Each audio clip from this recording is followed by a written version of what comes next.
Ladies and gentlemen, look, there are so many issues that I can talk to you about. This mic isn't holding up. I am, but the mic isn't. But Qatar, who is the second biggest... It's made in China.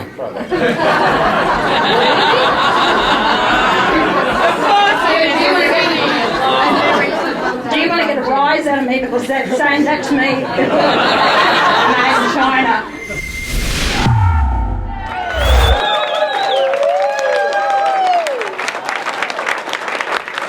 Children should not be used as pawns.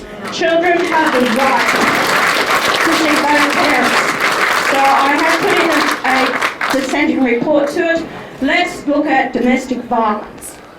If a parent is so desperate to want to see their kids, and they're actually sending text messages, when can I see my child? When can I see my child? That's domestic violence. If you tell someone, honey, you've spent too much money over the counter, can you stop buying the shoes? That's domestic violence. If he wants to go to a pub and have a drink with his mates or go fishing, we are led to believe that it's about physical domestic violence. It's not. It is not domestic violence as far as I'm concerned to be put in a category. This is not really working really well, is it? That's domestic violence. You did, I think, about 25-minute speech there off the cuff, and not once did your advisor have to bring you the notes. What's your tip to Albo? For Albanese, well, if you know what you're doing, you have a passion for what you want to do, and you really care about this country and people, you don't need notes. It comes from the heart. So basically you're saying he's full of shit. I don't trust him. And I said, lovely guy to have a beer with. Do I trust him as being leader of this nation? No, I don't. Oh, no, I reckon that's the first lie I've ever heard you say.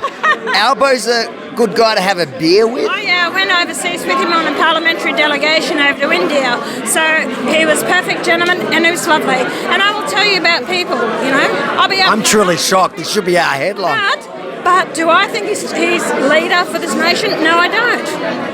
And I've said that publicly, so I'm not saying anything I haven't said out there before.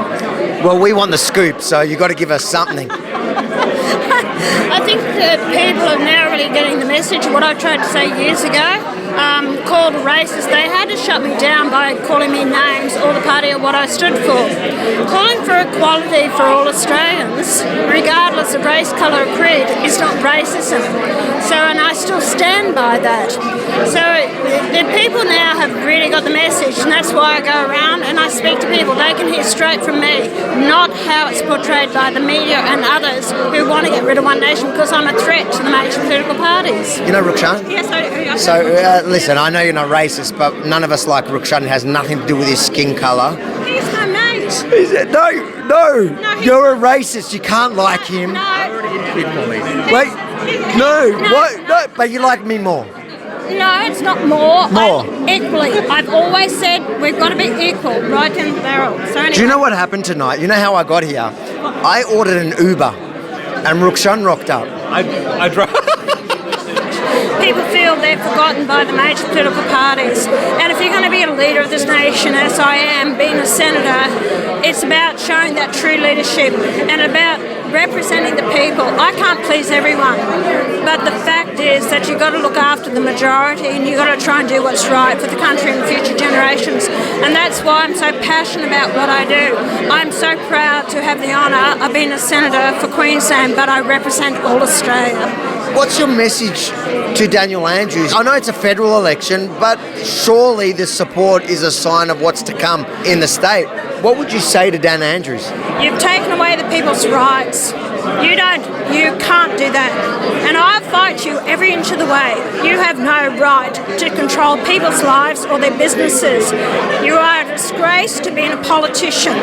And I believe that you need to go. And I'll tell you what, Daniel, I've got the people here in Victoria pleased to see my appearance in Victoria.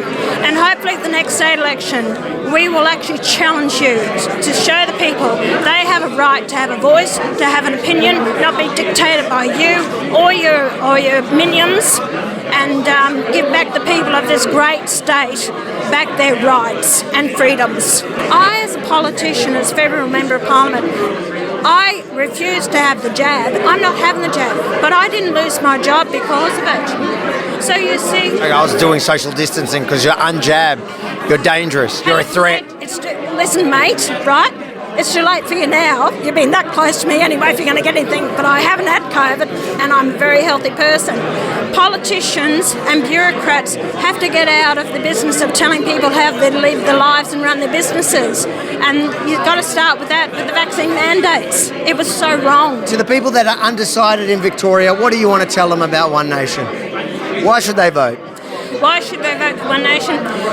You know, I've had my ups and downs over the years to get my message out to people, and it's about if you want true representation, if you want someone who's there without fear or favour, if you want someone who's prepared to fight for your values, your rights, well then it is One Nation. I've stood my ground on many issues, so I don't back down. I will question even the Prime Minister. I don't care who they are. They are not above it. They have to be accountable to the people, and that's what I'm about. I'm a grassroots Australian. I have never changed from the day I got first elected in Parliament, and why I'm there is my values as an Aussie, the right to have an opinion, the right to be heard, the right to bow to values of this nation. And just last week, a week and a half ago, we actually had the diggers. We celebrated Anzac Day to commemorate the memory of those diggers that sacrificed and lives lost for our freedoms. They're gone. But the fact is, my job now is to continue that fight on the floor of Parliament for what they fought for, and that's our freedom. Did you understand that, Daniel Andrews? Our freedom.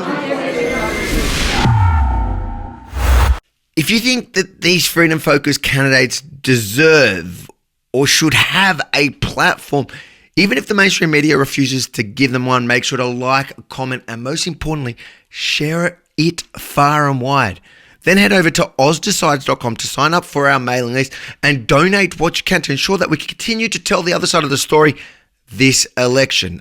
AUS, ozdecides.com. And a little secret, we also plan to challenge some of the fake, independents and those cowardly major party candidates that the media have given a free pass to so far.